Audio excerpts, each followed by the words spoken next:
Herkese merhaba. Bugün sizlere son seyrettiğim belgeselin hemen önünden sesleniyorum. Nereden sesleneceğim? İşte televizyonda seyrettim, onun önünden sesleniyorum. Belgeselin baş kahramanı, özellikle bizim çocukluğumuzun da baş kahramanı diyebilirim. Hepimizin.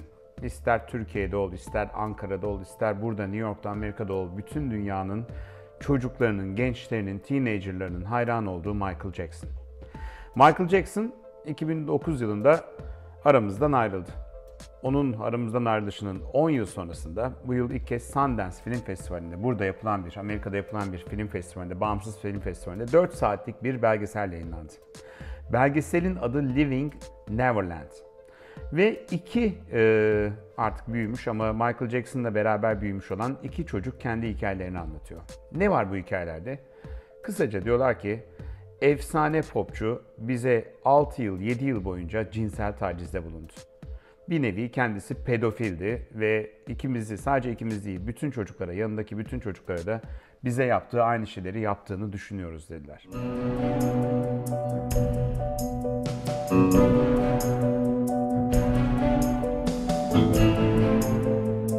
Ben bir Michael Jackson hayranıydım. Böyle tek eline beyaz eldiven takmalar mı dersiniz, Thriller'da oynamalar mı dersiniz, moonwalk yapmalar mı dersiniz? 9-10 yaşlarındayken. Müthiş, dünyayı sarsan bir star. Saçlarıyla, danslarıyla, klipleriyle. Hatta yıllar sonra İstanbul'a konsere de geldi diye hatırlıyorum. Gelmiş miydi, gelmemiş miydi? Gelmiş miydi? Ya gelecekti, iptal oldu ya da geldi, tam hatırlamıyorum. Ben gitmedim de öyle bir şey tartışma geçti. Şimdi tabii bir çocukluğunuzun bu kadar size belki de pek çok şeyde ilham veren bir ismin rezil bir adam olduğu iddiası ortaya atılınca ilk başta ya olmaz diyorsunuz yani. O kadar sevdik, güvendik, inandık, dans ettik, moonwalk yaptık. Sonra biraz izlemeye başlıyorsunuz ve içinizde bir bulantı oluşuyor böyle. Ulan yani iddialar da doğru gibi. Üstelik de iddialar öyle hani bir insanın sadece kendisine zarar vereceği. Diyelim alkolizm, uyuşturucu kullanımı falan. Bunlar kötü de sonuçta yaptığını kendine yapıyorsun. Kumar bağımlısı. Yani kumar bağımlısı olduğun zaman yakın çevreni etkiliyor ama bir yabancı bir adamı etkilemiyorsun yani. Ya ne yaparsan kendine yapıyorsun.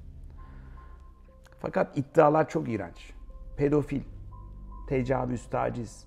Üstelik de çocuklara tecavüz, taciz. Üstelik de herkesin gözü önünde tecavüz, taciz. Üstelik de bütün dünyanın görmezden geldiği bir taciz, tecavüz. İşte o zaman böyle o bulantı bir krampa dönüşüyor.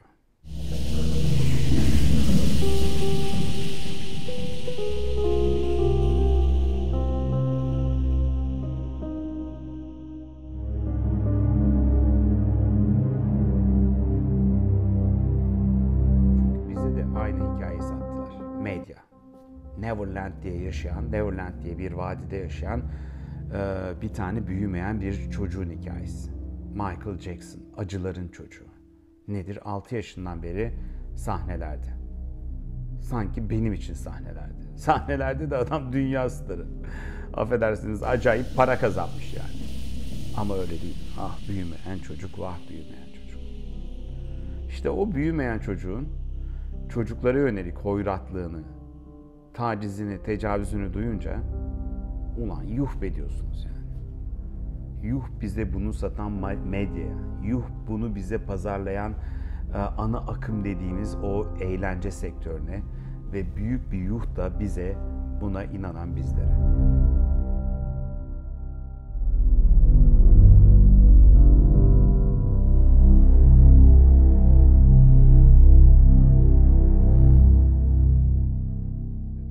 Ortalık yıkılıyor burada şu anda Amerika'da.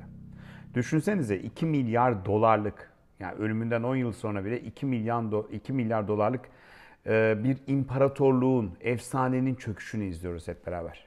Şimdi pek çok kişi şüpheyle karşılıyor. Ya acaba bunca yıl sonra niye ortaya çıktılar? Neden böyle bir şeyi ortaya atıyorlar? Hani para peşindeler mi, pul peşindeler mi diye bakıyorlar.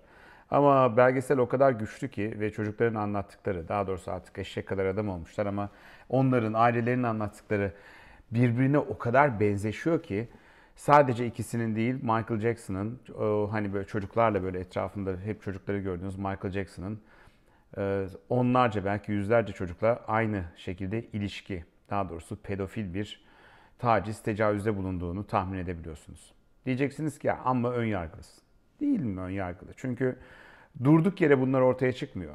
Şimdi Michael Jackson zamanında 90'lı yılların sonlarında yaklaşık 5 çocuğun, önce 2 tane çıkıyor, sonra 3 tane çıkıyor falan, 5 çocuğun bu iddialarıyla yargılandı. Ve bu arkamda gördüğünüz belgeseldeki 2 çocuğun, o zamanki artık ergen olan 2 kişinin tanıklığıyla da kurtuldu. Ömür boyu hapis yatacaktı. Yani 5 tane çocuk dünyanın efsane ismine karşı aileleriyle beraber işte 20 milyon dolar falan bir dava açmışlardı. Demişlerdi ki bu Michael amca bizi taciz etti, tecavüz etti, evine alıyor ama Neverland dediğiniz yer çok da matah bir yer değil. Bu adam çocuk tacizcisi. Dünyayı inandıramadılar. İnandıramadıklarıyla kalmadılar. Bir de dünyanın düşmanına döndüler. Zira o dönem Michael Jackson serbest kalması için böyle fanları acayip mahkemenin önünde toplanmışlardı. Mahkeme canlı verilmişti. Şu olmuştu, bu olmuştu yani. İki mağdur ya da daha doğrusu diyorlar ki biz o yıllarda söyleyemedik, korktuk, çekindik. Yaşadığımızı zaten çocukken de ne olduğunu tahmin etmiyorduk, bilmiyorduk. Bize aşk diye yutturuyordu bunu Michael Jackson. Bugün artık aşk olmadığını anladık. Bu bildiğiniz çocuk tacizciliği ve biz bunu ifşa etmek istiyoruz. Zira bilinsin istiyoruz. Şimdi belgeselin ilginç birkaç açısı var. Biraz onları anlatmak lazım. Bugüne kadar çocuk tacizciliği meselesi Amerika'da, Avrupa'da konuşulmuyor muydu? Konuşuluyordu. Nerede konuşuluyordu? İşte kilisede çocuk tacizcileri ortaya çıkmıştı.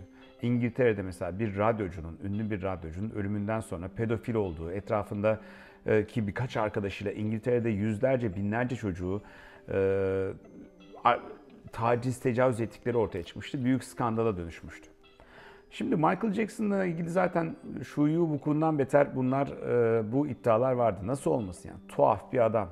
Adam dünya starı ve bir Neverland diye bir tane vadi satın alıyor ve bu vadide güya çocuklarla yaşıyor. Neden? Efendim bu büyümeyen çocukmuş, Peter Pan'mış. Nasıl yaşıyor çocuklarla? Bayağı aynı yatakta yatıyor falan.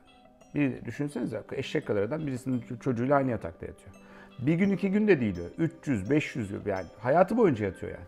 Ve aileler de o büyüden ya da şaşadan ya da maddi gelirlerden etkilenip biraz bu çocukların ya iddialarını görmezden geliyorlar ya da yahu kardeşim bir dakika dünya starı olsan ne olur? Ne demek bir çocukla bir yabancının aynı yatakta yatması diye sormuyorlar. Ve belgeselde de nitekim bu çocuklar kendi hikayelerinde yaşadıklarını öylesine güzel ve açık anlatmışlar ki o yıllarda. Nasıl ailelerin adım adım uzaklaştırıldığını, nasıl Michael Jackson'ın bütün bu hikayeyi sanki bir aşk hikayesi gibi, kendi aralarında önemli gizli bir sır gibi anlattığını. Hatta bir tanesiyle evlilik yüzüğü falan taktığını söylüyorlar, evlendiğini söylüyorlar 7-8 yaşında bir çocukla. O çocukları nasıl her yıl değiştiğini, yani değiştirdiğini, bir yıl bıkıyor başka bir çocuk geliyor, başka bir çocuğun ailesi geliyor, öyle starlar oluyor. Ya inanın ben izlerken midem kaldırmadı. Moralim bozuldu böyle. Gece uyuyamadım. İlk bölümü kapattım dedim bu ne ya? Yani iğrenç detaylar. Bir de öylesine detaylarla anlatıyorlar ki. Normalde ben yani işte 29-30 yıllık yayıncıyım. Bu pedofil, işte çocuk istismar konularından çok korkarım. Çünkü olmayanın aklına düşürürsünüz yani. Burada ama bu belgeselde özellikle ayrıntılarıyla anlatmışlar. Sahne sahne neredeyse anlatıyorlar. Çok rahatsız edici. Yani inanın mideniz kaldırmayabilir. Ama bir yandan da şunu görüyorsunuz. Ulan ne rezil bir adamla karşı karşıyaymışsınız. İşin asıl vehameti bütün bu yaşananların bütün dünyanın gözü önünde yaşanmış olması. Hem de bir sefer iki sefer değil yıllar boyunca. Adam mahkemeye çıkıyor. Dönüşte yine çocuğu taciz ediyor, tecavüz ediyor. Neverland diye bir rüya alemi yaratılmıştı. Vay Neverland ne kadar güzel şöyle sanki Disneyland.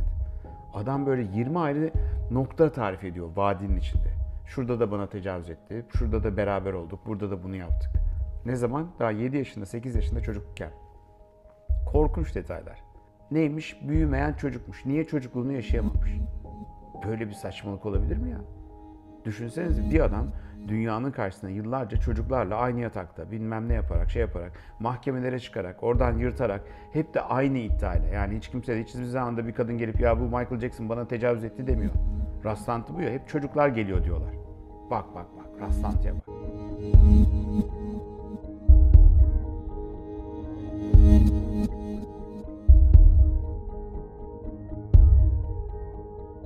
Şimdi bu Bu belgeseli ilginç kılan özelliklerden bir tanesi de tacize uğrayan, tecavüze uğrayan iki o dönemki çocuğun aileleriyle yapılan röportajlar. O da çok önemli. Neden? Çünkü dünyaca ünlü bir yıldızın parasına, gücüne, şöhretine ya da bütün o çekiciliğine yakalanan, bir mıknatıs gibi çekilen ve çocuklarını o mıknatısa kaptıran ailelerin de hikayesini anlıyorsunuz, görüyorsunuz. Mesela Avustralyalı bir kadın kocasından boşanıyor. Niye? Çocuğunun güya önü açılacak diye. Bu şeyde Michael Jackson'la beraber olsun diye Amerika'ya taşınıyor. Ya da öbürü görmüyor, görmezden geliyor. Bir tek onlar değil, kardeşleri görmüyor, anlamıyorlar yani. Oysa o kadar net bir şey var ki, düşünsenize, bir tane adam senin çocuğun bende bir yıl kalsın diyor. Böyle bir şey olabilir mi ya? Ha, dünyaca ünlü bir adam. Gözünüzde canlandırın. Dünyanın en ünlü, en paralı insanı geliyor karşınıza. Ha diyor, sizin çocuğunuz bana hayran. Hadi ben ona bir yıl bakayım. Ne yapacak? Beraber konserlere gideceğiz. Sonra akşamları da beraber uyuyacağız. Niye? Ben çünkü büyümeyen bir çocuğum. Get demez misin şöyle? Sopa yok mu? Bir sopa. Dersin değil mi şimdi yani? Ama işte diyememiş. Basiretleri bağlanmış. İşte bütün bunu izleyip bitirdikten sonra inanın insanın içinde karnında büyük bir yumruk yemiş gibisiniz yani. Böyle duruyorsunuz. Böyle bir baktım ben hatta. Bitti. Sanki dedim Osho belgeseli seyrettik.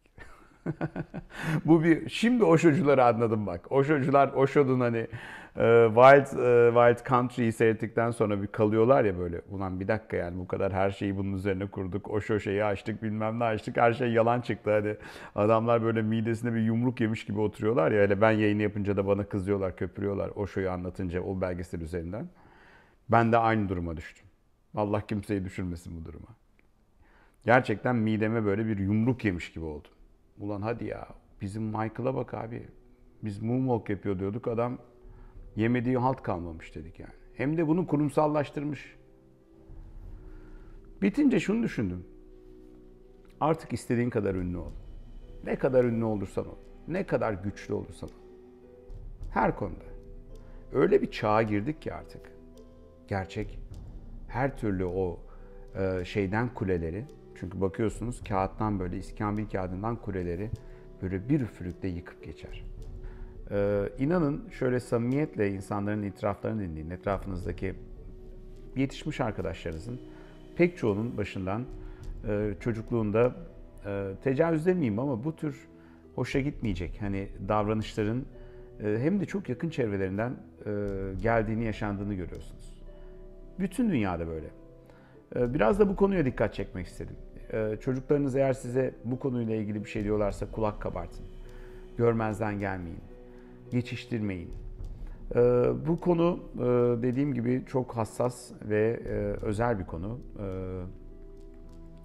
Üzerinde de daha çok konuşacağımız bir konu. Ama Michael Jackson efsanesinin üzerine bir Fatiha okuyabiliriz hep beraber.